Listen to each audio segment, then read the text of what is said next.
할렐루야. 요즘 아직까지 우리나라 이 어려운 상황 속에서도 신천지에 속한 사람들이 꾸준히 우리 교회로 편지를 보내고 있어요. 근데 우리 교회로만 보내는 게 아니고 기존 교회들에게 계속해서 편지를 보내고 자기들의 설교를 들어보라 그러고 그런 문자도 보내고, 그래서 참 어리석다, 말이 안 되는 소리를 계속 주장하니까 그렇게 얘기를 해도 자기들의 이야기가 맞다, 성경의 문맥을 자기들이 보고 판단했다, 뭐 이런 이야기를 많이 합니다. 진짜 문맥을 보면 엉터리라는 것을 금방 알게 되는데도, 그래서 우리 같이 지내던 형제 자매들이 어느 날 이단에 빠졌는데 정말 말도 안 되는데 빠졌을 때 우리를 보면서 굉장히 답답함을 느끼죠. 그죠? 어리석다, 어떻게 이런 말에 속아 넘어갈까, 어리석다, 이런 생각을 많이 해요. 이단에 빠지는 사람들만이 아니라 사기당하는 사람들도 말도 안 되는 소리에 빠지니까 어리석다, 그런 생각이 들 때가 많죠. 어떤 분들은 5천만 원만 투자하면 한 달에 이자를 200만 원씩 계속 준다. 근데 5천만 원 투자해서 한 달에 이자를 200만 원씩 준다는 말은 연으로 따지면 48% 이자잖아요. 그렇게 비싼 이자는 사채도 잘 없습니다. 그런데 쏘가 넘어갔는데 몇 개월은 200만 원씩 주다가 갑자기 100만 원으로 떨어뜨렸다가 그리고 어느 날 자취를 감추고 없죠. 그렇게 이제 사기를 치는 사람들이 꽤 많이 있습니다. 조금만 생각해 보면 빠지지 않을 텐데 그런 이단에 빠지는 사람들이 있어요. 우리 보이스피싱을 보면 참 어리석다 이런데 저도 어리석은가 봐요. 한번 당했습니다. 갑자기 저희 형님이 중국에 있을 때 해외에 이제 동기 목사님이 목회를 하는 해외에 있는 목사님이 전화가 왔어요. 전화 소리가 멀리 들리니까 소리가 뚜렷하게 구분이 가지 않죠. 그런데 누구라고 하면서 형님이 중국에 계시다면서요. 내력을 잘 알아요. 그래서 맞다 그러니까 우리 장로님 아들이 선교사로 있는데 급하게 지금 땅을 계약한 걸 오늘까지 돈을 치러야 되는데 여기서 보내려니까 돈을 보낼 수가 없다는 거예요. 그러니까 형님한테 부탁해서 돈을 일부를 보내면 여기서 목사님한테로 돈을 송금해 주겠다고. 급하다는데 은행 마감 시간 1시간 남겨두고 그렇게 하는 거예요. 그런데 그게 계속 전화로 통화를 하면 물어보겠는데 소리가 잘 안 들린다고 카톡으로 하자고 하면서 내 카톡도 그 목사님 사진과 이름이 그대로 뜨니까 어떻게 그 사기꾼들은 그런 기술을 잘 알지 몰라요. 그래서 뭐 형님한테 저도 부탁을 해놓고 또 생각을 해보니까 이게 뭔가 또 미심적인 것이 있어서 또 여기저기 그 사실을 확인하기 위해서 전화를 해보니까 그거 사기입니다 이러는 거예요. 그래서 저도 보이스피싱에 당해가지고 형님이 600만 원을 급하게 보내주라고 하니까 보냈는데, 그래서 다행히 30분 전에 차단을 한 거죠. 그래서 그 가짜랍니다, 죄송합니다. 그래서 바로 다시 은행에 얘기해가지고, 그래서 보이스피싱이 많다 보니까 많은 돈을 보내면 한 30분 정도 안에는 차단이 가능한가 봐요. 그래서 원래 우리 30분 안에 못 찾잖아요, 그죠? 그 사이에 차단이 돼가지고 당하진 않았습니다만은 그렇게 제가 당하고 나서 참 나도 어리석다. 좀 더 확인을 해보는데 이 보이스피싱을 하는 사람들이 정말 사람이 깜빡 속아 넘어가게 기가 막히게 하는 거예요. 재미있는 사건들도 굉장히 많습니다만은 보이스피싱을 하는 사람을 또 가지고 노는 사람도 많습니다만은 저도 한번 어리석게 그렇게 당할 뻔했던 기억이 있습니다. 그런데 사기꾼한테 당하는 것이나 이단에 당하는 것이나 사실은 조금만 더 생각을 해보면 되는데, 저희 집사람한테도 한 번씩 문자가 와요. 우리 애들이 출근 안 하고 집에서 있는데 엄마 오늘 회사 출근해서 갑자기 전화가 고장 나가지고 뭐 이렇게 됐으니까 돈 좀 급하게 보내줘 이래가지고, 그래서 어디야 얼마 보내줘 뭐 장난치다가 우리 애들 여기 집에 다 있는데 이렇게 하여튼 기가 막힌 수법으로 사기를 많이 치죠. 근데 우리가 뭐 물질적으로 사기 당하는 것도 그렇지만 정말 무서운 것은 이제 영혼을 사기 당하는 거예요. 영혼을 사기당해서 이단한테 영혼을 빼앗기고 지옥으로 가는 것은 가장 비극 중에 비극인 셈인데, 정말 많은 사람들이 이단한테 많이 빠져나가고 어리석게 당하죠. 갈라디아 교회가 그렇게 쏘가 넘어갔기 때문에 바울 사도가 이 갈라디아서를 쓰면서 정말 답답해하고 막 싸우듯이 막, 그래서 이 갈라디아서를 전투서신이라 이렇게 부른다 그랬죠. 오늘 본문 우리가 갈라디아서 3장 1절에서 5절까지 읽었지만 여기에 두 번이나 어리석도다라는 말을 써요. 어리석도다 갈라디아 사람들아, 3장 1절에 그랬고 3절에 보면 너희가 이같이 어리석으냐, 어리석다, 너희들 참 어리석다. 그러면서 하는 말이 조금만 생각해 보면 그렇게 안 쏘가도 되는데 그렇게 생각을 할 줄 모르는 애죠. 우리의 이성, 우리의 머리를 써서 이성적으로 조금만 생각해보고 논리적으로 조금만 생각해보면 안 넘어가도 될 텐데 넘어갔다는 거예요. 갈라디아서의 근본적인 문제는 제가 말씀을 드렸죠. 순서의 문제라. 이것을 여러분 꼭 기억해 놓으십시오. 순서의 문제. 이스라엘 백성들은 태어나서부터 할례를 받고 관습을 지키고 율법을 지켜왔습니다. 그런데 할례도 받고 율법도 지켰지만 이것 가지고 구원 얻는 게 아니고 예수를 믿어야 구원 얻는다 하는 걸 알기 때문에 예수를 믿었어요. 그러면 할례 받은 거나 유대인들의 율법이나 관습을 지키는 것 자체가 문제가 되지 않아요. 이것 가지고 구원 얻는 게 아니고 예수를 믿어야 구원 얻는다, 이게 최종 결론이잖아요. 근데 이방인들은 순서가 할례부터 받고 예수 믿은 게 아니라 예수 믿고 구원 얻은 사람들이에요. 갈라디아인들도 이방이니까. 그래서 예수를 믿고 구원 얻었는데 어느 날 유대에서 온 사람들이 너희가 예수를 믿어도 할례를 받지 않으면 구원 얻을 수 없다, 이렇게 말을 해버리는 거예요. 그러면 뭐가 돼요? 예수 믿어도 소용없고 할례를 받아야 구원 얻는다. 할례가 더 중요해지죠. 할례를 받아야 구원 얻고 율법을 지켜야 구원 얻는다, 이러면 예수 믿는 건 아무 소용이 없고 할례 받고 율법 지키는 게 더 중요해지는 겁니다.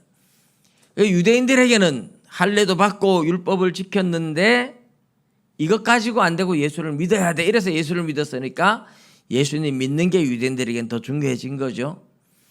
이방인들은 그래서 예수를 믿었는데 믿는 사람한테 와가지고 순서가 바뀌어서 믿고 있는데 이제 할례를 받으라고 하는 거죠. 할례를 받아야 돼, 할례 받지 않으면 구원 얻지 못해, 이렇게 말을 하니까 갈라디아 사람들이 쏘가서 할례를 받고 율법을 지켜야 구원 얻는 줄 착각을 하고 있었던 거죠. 바울 사도가 여기에 대해서 펄쩍 뛰는 겁니다. 나도 유대인이고 할례 받고 율법 다 지켜. 그런데 할례로 구원 얻을 수 없고 율법 지켜서 구원 얻는 게 아니기 때문에 나도 예수 믿잖아. 그럼 예수 믿으면 됐지. 왜 이제 와서 예수 믿어도 안 되고 할례 받아야 된다, 율법 지켜야 된다, 누가 도대체 그런 소리 하느냐.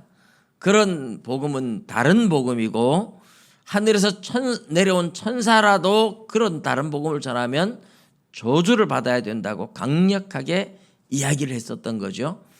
우리가 읽어온 2장 1절에서 2장 21절까지의 내용을 요약하면 바로 그런 내용이었습니다.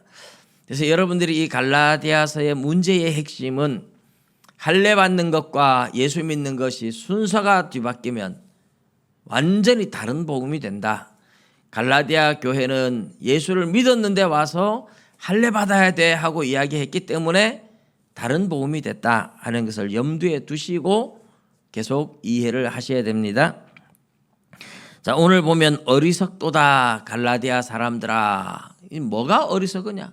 왜 어리석다고 하느냐? 이 갈라디아 사람들이 뭘 생각할 줄 몰랐을까?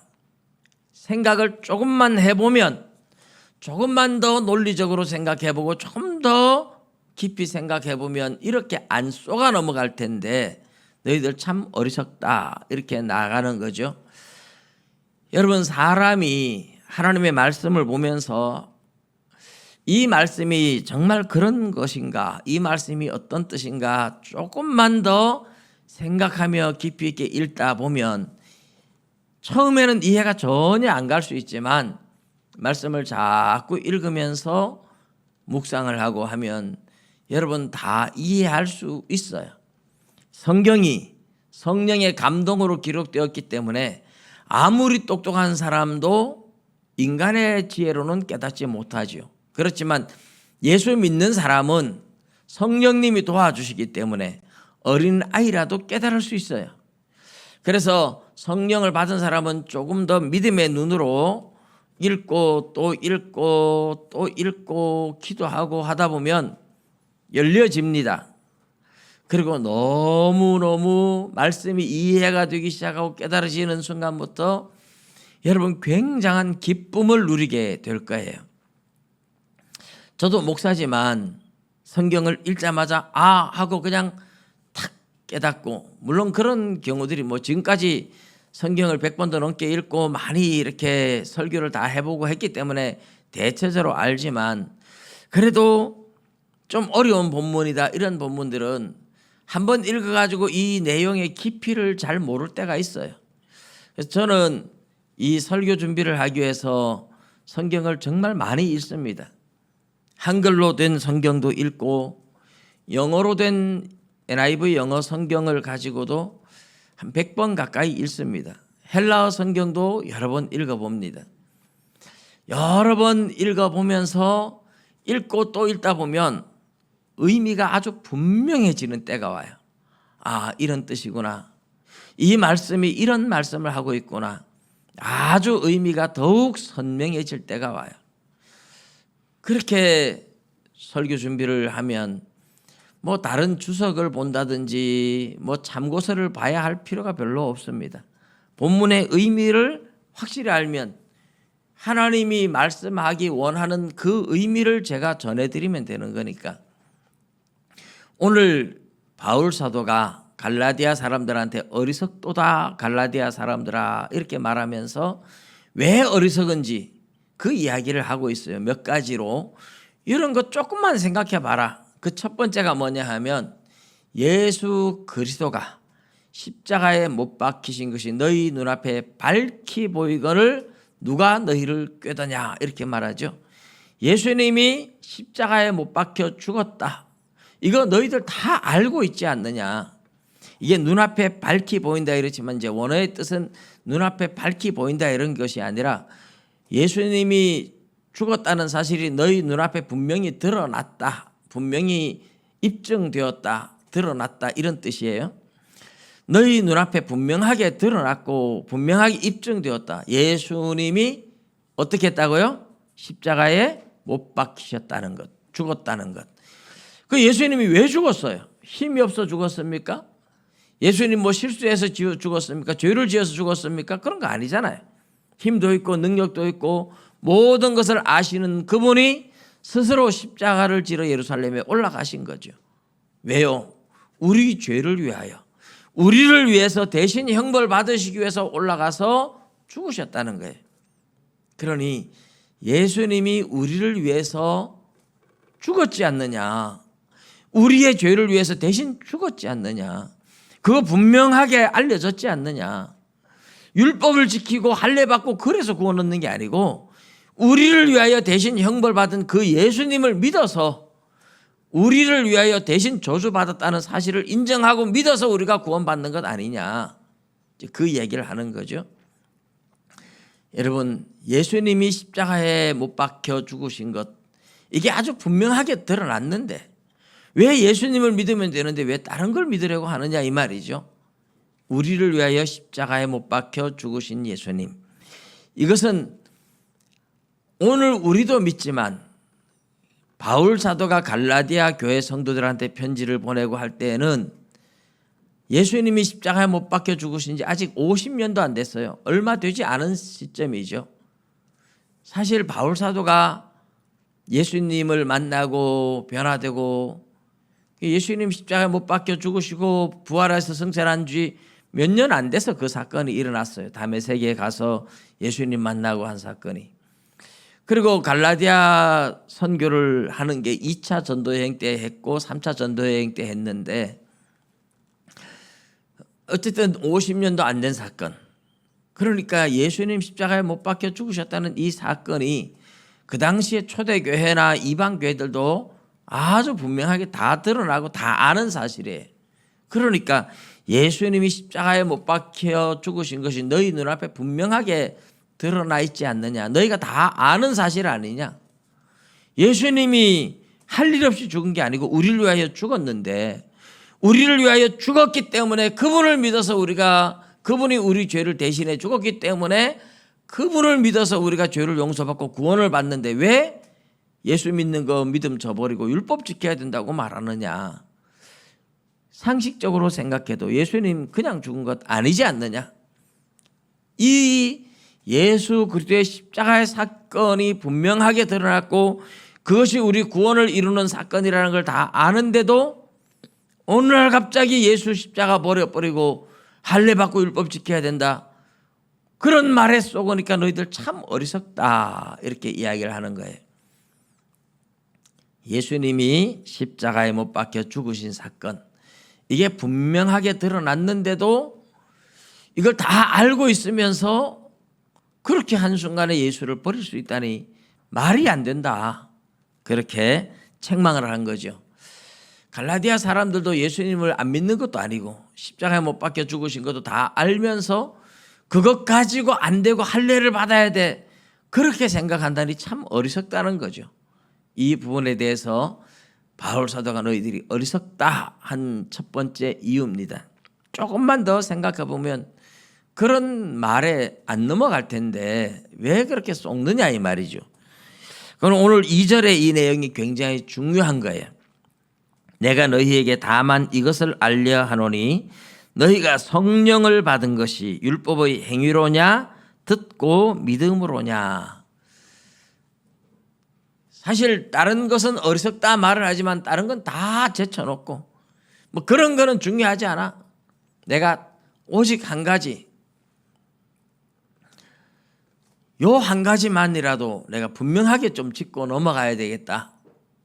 그 한 가지, 너희들이 정말 이것만 생각했어도, 이거 하나만 분명히 알았어도, 이거 하나만 분명히 생각했어도 그런 이단한테 안 쏟고 그렇게 어리석게 넘어지지 않을 텐데 하면서 이야기하는 것이 뭐냐, 너희가 성령을 받았지 않느냐. 성령을 받을 때 듣고 믿음으로 성령을 받았느냐, 율법을 지켜서 율법의 행위로 성령을 받았느냐 생각해 보라는 거예요. 저희 초대교회에 성령을 받은 사건들이 갈라디아 선교 사역은 분명하게 드러나 있지는 않아요. 바울 사도가 사도행전 15장과 사도행전 18장 두 군데인가요? 이렇게 바울 사도가 복음을 전하면서 다니는 중에 이제 갈라디아 지역을 다니면서 전도했다는, 부르기아 땅과 갈라디아 땅으로 다니며 제자들을 굳게 했다, 뭐 이런 정도로 한 절 정도씩 간단하게 나와 있어서 갈라디아 선교 사역에 대해서 구체적인 상황을 사도행전을 통해서는 알 수 없어요. 그러나 이 갈라디아서를 보면 이제 알 수 있고, 그리고 갈라디아서에 전도할 때 다른 지역에 전도한 것과 비교하면 비슷하겠죠. 바울 사도가 고린도에 가서 전도할 때, 빌립보에 전도할 때, 에베소에 전도할 때, 이 전도할 때 내용들은 좀 구체적으로 나와 있어요. 그런데 이런 전도할 때 가장 성경을 가지고 깊이 있게 생각한 사람들이 베레아 사람들이죠, 그죠? 베레아 사람들. 베레아 사람들은 데살로니가 사람들보다 더 신사적이어서 하나님의 말씀을 듣고 나면 이것이 정말 그런 뜻인가를 깊이 상고했어요. 그렇게 깊이 생각한 베레아 교회에는 편지가 없어요. 데살로니가서, 빌립보서, 고린도 전후서, 에베소서 다 편지 있잖아요. 그런데 이 편지를 보낸 내용을 보면 고린도 교회도 뭔가 문제가 있어서 보내요. 교회 안에 문제가 생겨요. 데살로니가 교회도 문제가 생겨서 종말이 다 됐다 이러면서 일도 안 하는 사람들이 생기고, 문제가 생겨서 그 문제를 해결하기 위해서 편지를 보낸 거예요. 그런데 베레아 교회에 보낸 편지는 없어요. 베레아서 이런 게 없어요. 왜 없을까요? 정확한 이유는 모르지만 베레아 사람들은 데살로니가 사람들보다 더 신사적이어서 하나님의 말씀을 들으면 이것이 정말 그런 뜻인가를 깊이 묵상했던 사람들이에요. 그러다 보니까 이 사람들은 말씀의 뜻을 깊이 알아서 곁길로 빠지지 않고 쏘가 넘어가지 않고 신앙생활에 문제가 없이 잘했다는 뜻입니다. 그러니까 문제가 없으니까 편지를 보낼 일이 없어요. 그래서 고린도 교회도 문제가 있어서 편지를 보내고 데살로니가도 문제가 있어서 편지를 보내고 다 편지가 갔는데 베레아 교회는 문제가 없으니 편지 안 갔잖아요. 그래서 여러분들도 이 갈라디아서를 지금 들으면서 제가 갈라디아서를 많이 읽으시라 그랬는데 지금 많이 읽으셨죠? 저도 사실 아직 많이 못 읽고 한 30번 정도 읽었습니다. 이 설교 시작하고 나서. 저보다는 많이 읽으셔야 됩니다. 한 100번쯤은 읽어 놓으셔야 됩니다.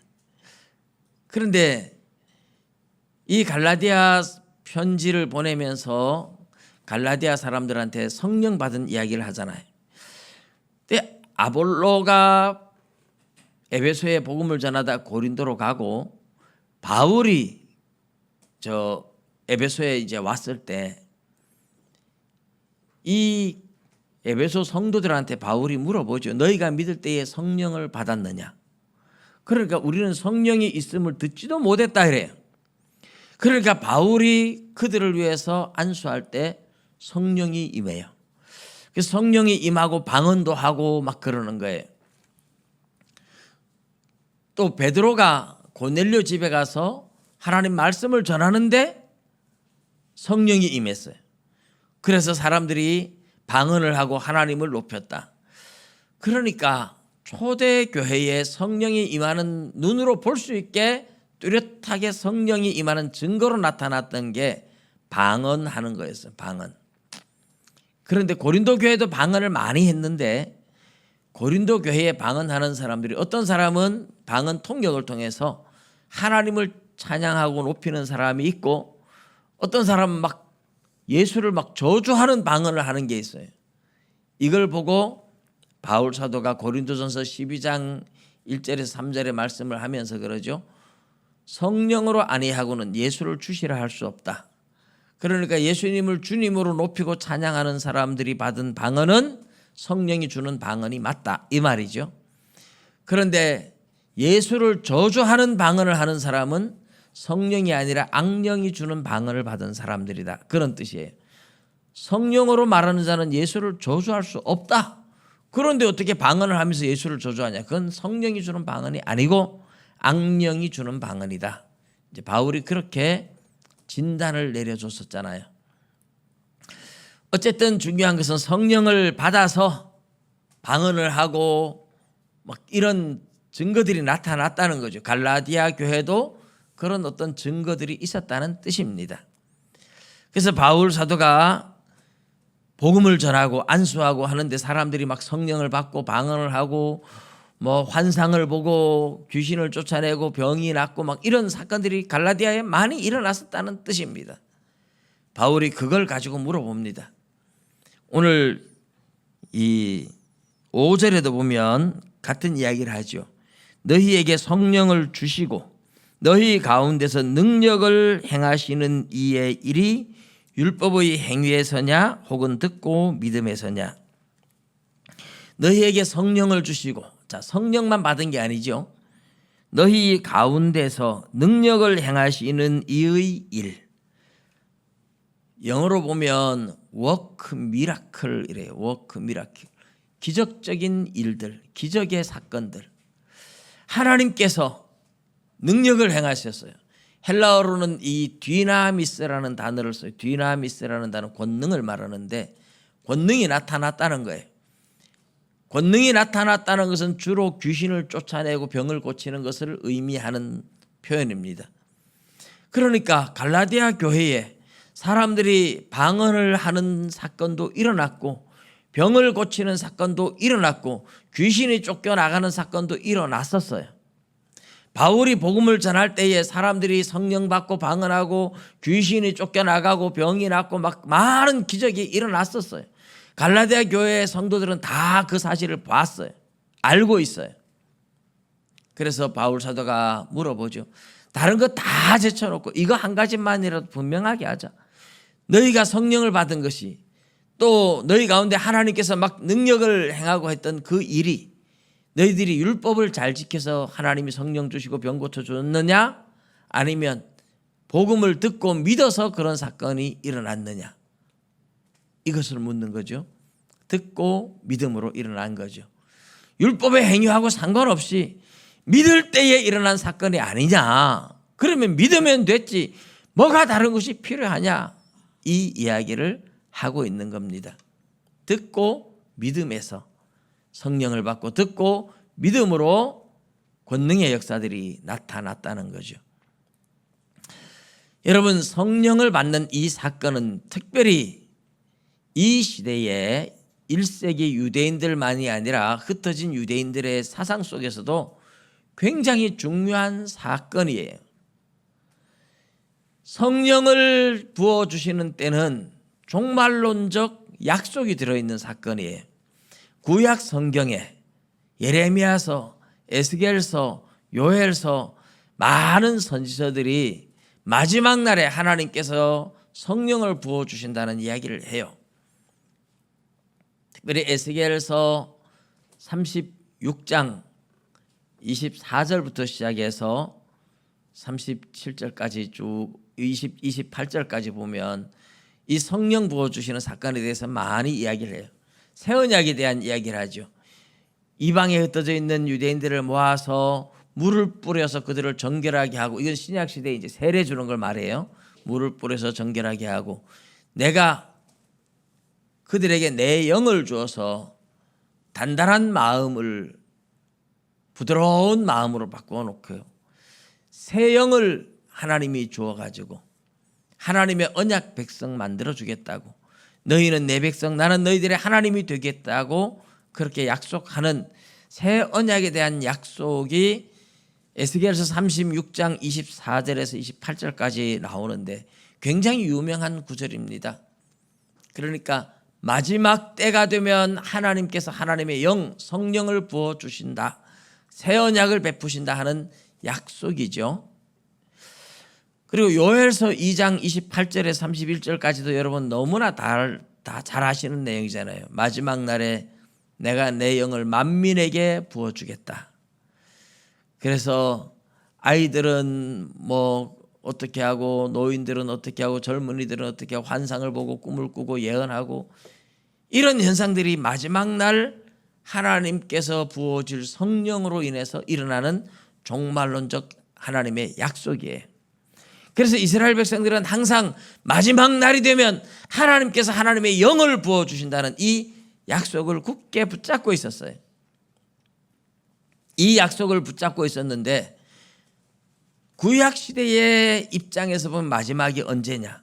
여러분, 신천지 이단한테 속지 말아야 할 것은 마지막 날 성령을 주시고 마지막 날 보혜사를 주시고 이렇게 말하는데, 구약의 마지막 날 부어질 성령에 대한 약속을 지금 마지막 때 이렇게 예수님 재림할 때로 그렇게 오해를 합니다. 그러나 구약에서 마지막 날은 예수님 올 때가 마지막 시대가 도래한 거예요. 히브리서 12장 1절, 히브리서 1장 1절 2절을 보시면 하나님께서 이 모든 날 마지막에 아들을 통하여 우리에게 말씀하셨다 그래요. 히브리서 1장 1절 2절에 그 말씀으로 시작을 해요. 하나님의 아들 예수님을 통해서 하나님이 말씀하는데, 이 말씀이 언제냐? 이 모든 날 마지막. 그러니까 구약의 입장에서 보면 예수님 초림이 마지막 시대, 종말의 시대가 드디어 왔다는 거예요. 그러니까 예수님이 오심으로 인류 역사의 마지막 때가 되었고, 이 예수님이 내가 가면 아버지께서 너희들에게 보혜사 성령을 주신다 하는 아버지 약속하신 것을 예루살렘을 떠나지 말고 기다리라 했는데 오순절날 성령이 오셨잖아요. 그러니까 보혜사에 대한 약속은 오순절날 성령을 말하는 것이고, 구약에서 약속한 성령도 오순절날 성령의 임재를 말하는 약속이에요. 이런 약속을 예수님이 오심으로 종말의 시대가 되었고, 이 종말의 시대에 하나님의 약속이, 하나님의 영을 부어주겠다고 했던 약속이 지금 이루어진 사건이에요. 그런데 신천지 이단은 이제 보혜사가 오고 이제 성령이 오고 말도 안 되는 소리를 하는데, 그들은 종말론에 대해서 너무 몰라도 모르는 거죠. 구약의 종말은 예수님이 오심으로 이루어졌다는 사실을 전혀 모르는 겁니다. 신약에서 말하고 있는 종말과 구약에서 말하고 있는 종말이 달라요. 구약에서 말하고 있는 종말은 예수님이 오면서 시작되어 가지고 재림할 때 끝이 나는 건데, 신약에서 말하고 있는 종말은 이제 예수님 재림할 때지만, 구약의 종말은 예수님 초림과 재림을 다 종말 시대, 종말의 날들 해서 요미라는 말을 쓰는데, 이 날들이라는 복수를 써요. 시대가 종말 시대가 된 거죠. 중요한 것은 성령을 주시는 때, 성령이 오시는 때는 마지막 시대다. 이게 이스라엘 백성들에게 오랫동안 하나님이 주어진 약속이기 때문에 그들은 메시아가 오기를 기다리고 하나님의 영, 성령을 받을 날을 기다렸던 거죠. 지금 바울 사도가 성령 이야기를 하는 것은 하나님이 종말에 주시겠다고 약속했던 그 성령을 너희들이 받았지 않느냐. 굉장히 중요한 의미죠. 그러니까 마지막에 하나님의 약속을 받았다, 성령을 받았다는 것은 비록 너희들이 이방인이라도 하나님이 하나님의 백성 삼겠다고 내가 새 영을 그들에게 주어서 나는 그들의 하나님이 되고 그들은 내 백성이 되게 하겠다는 그 하나님의 약속대로 너희들도 성령을 받아서 하나님의 백성 됐지 않느냐, 그 말이죠. 그러니 성령을 받은 그 자체만 해도, 성령을 받으면 그냥 하나님의 자녀가 되고 하나님의 백성이 된 거예요. 성령을 받으면 하나님의 자녀가 되고 모든 죄를 용서받았다는 증거예요. 하나님이 죄를 용서하지 않은 사람에게 성령을 준 적이 없어요. 하나님의 자녀 삼지 않는데 성령을 주지 않아요. 성령을 받았다는 것은 내가 하나님의 백성이 되고 하나님의 자녀가 되었다는 확실한 증표로 하나님이 도장을 찍어 놓은 거예요. 성령으로 인쳤다. 에베소서 1장 13절 14절에 그렇게 말씀을 하죠. 하나님이 우리를 하나님의 기업, 하나님의 자녀로 삼는 표징, 증표로 도장을 꽉 쳤다. 인쳤다. 뭐로? 성령의 도장, 성령을 주심으로 도장 찍었다. 이렇게 표현해요.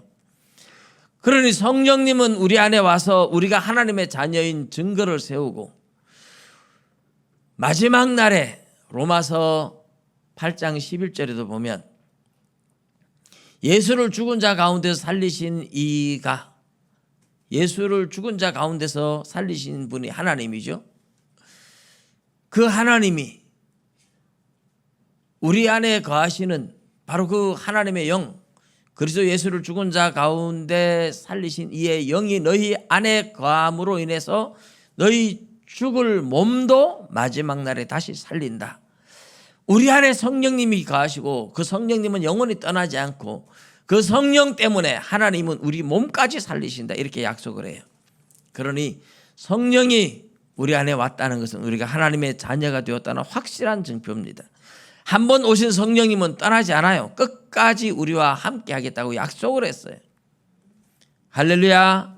여러분, 성령을 다 받았기 때문에 성경 보고 싶고 기도하고 싶고 전도하고 싶고 하나님을 기쁘시게 해드려야 되겠다 하는 마음은 성령을 받지 않으면 죽었다 깨어나도 그런 마음 안 든다 그랬죠.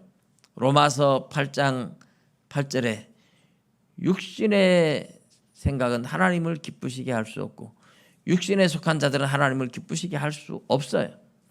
하나님의 법에 굴복하지 아니할 뿐 아니라 할 수도 없는 존재가 육신에 속한 자들이고 육신의 생각이에요. 그러니 우리가 이 땅에서 수없이 넘어지고 실수하고 죄짓고 이렇게 살지라도 어쨌든 우리 안에 하나님의 영이 거하시고 성령님은 우리를 자꾸만 하나님 앞에 이렇게 살아면 안 돼 하고 우리를 권면해 주고 계시잖아요. 그래서 우리가 자꾸 성령께 순종하고 살아가야 되죠. 자, 이런 성령을 너희들이 받았는데 너희들 성령 받을 때 하나님의 기적의 역사도 보고 성령을 받은 역사도 다 경험했는데 그게 율법 지켜서 약속의 성령을 받았느냐? 믿음으로 약속의 성령을 받았느냐? 생각해 봐라. 너희들이 예수를 믿음으로 약속의 성령 받고 하나님의 자녀 됐지 않느냐? 율법 지켜서 성령 받은 거 아니지 않느냐? 이것 하나만 너희들이 생각해도 그렇게 어리석게 쏘가 넘어가지 않을 텐데 도대체 너희들 왜 쏘가 넘어갔느냐? 왜 이렇게 어리석으냐? 오늘 본문에서 가장 핵심적으로 어리석다고 책망하면서 하는 말이 이거죠. 예수님이 십자가에 못 박혀 죽은 것 분명히 알고 있으면서 왜 그렇게 생각을 못하느냐? 특별히 성령 받은 것, 믿을 때 성령 받았지 율법 지켜 성령 받은 건 아닌데 성령 받아서 하나님의 자녀가 다 됐는데 왜 다시 예수를 버리고 믿음을 버리고 율법 지키려고 그렇게 나가느냐? 그러면서 책망하죠. 너희가 이같이 어리석으냐? 너희들이 이렇게 어리석으냐? 그 정도 상식도 없고 그 정도 논리적으로 생각도 할 줄 모르느냐? 그러면서 성령으로 시작하였다가 육체로 마치겠느냐? 분명히 너희들은 성령 받아서 성령의 사람들이 되었는데 예수 버리고 믿음 버리고 다시 육신으로 돌아가고 옛날로 돌아가려고 하느냐? 어리석은 사람들아! 이렇게 갈라디아 교회를 향하여 답답함을 토로하며 책망을 하고 있죠. 한 가지 더 덧붙여 주는 게 있습니다.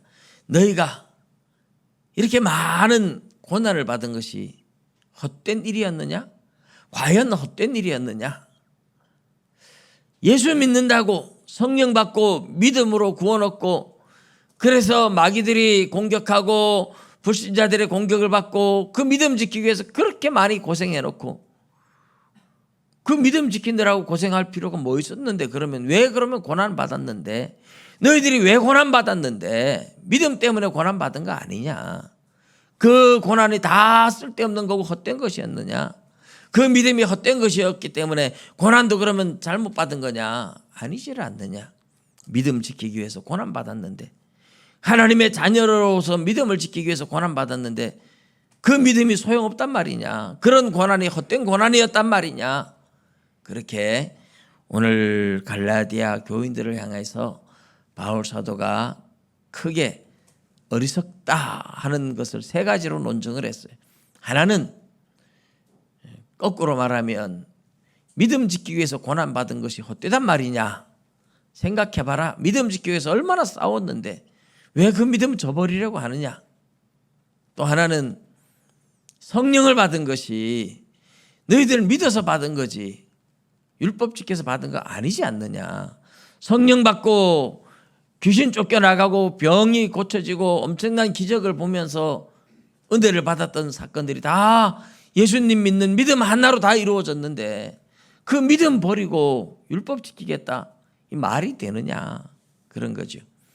예수님이 십자가에 못 박혀 죽으셨다는 것도 분명하게 드러났는데 여러분 예수님 죽은 것이 쓸데없는 죽음이란 말이냐? 왜 예수님이 죽었는데 그 예수님 버리고 지금 어디로 가려고 하느냐? 이렇게 세 가지로 논쟁을 하면서 이런 기본적인 상식을 버리고 할례 받고 율법 아래로 들어가려고 하는 갈라디아 사람들을 보고 어리석도다 두 번이나 이야기한 거죠. 오늘 이 여러 가지 이야기, 세 가지 이야기 중에서도 가장 중요한 포인트는 성령을 하나님이 주실 때 무엇 때문에 줬느냐? 성령을 주셨다는 자체가 하나님의 자녀 삼았다는 증거고 하나님의 백성 됐다는 증표로 사인으로 도장 찍어주는 건데 하나님의 자녀가 된 것, 성령을 받은 것이 어떻게 받았느냐? 예수 믿어서 받은 거 아니냐? 예수 믿을 때 믿음으로 받은 건데 왜 다른 것을 추구하려고 하느냐? 그런 이야기를 하고 있습니다. 저와 여러분이 이 세상에서 말씀대로 살지 못하고 수없이 넘어지고 또 실수하고 또 죄도 짓고 우여곡절이 많아요. 우여곡절이 많지만 그러나 한 가지 분명한 사실은 하나님께서 예수를 믿게 만들고 믿는 믿음으로 우리에게 성령을 주셨다는 사실을 믿으시기 바랍니다.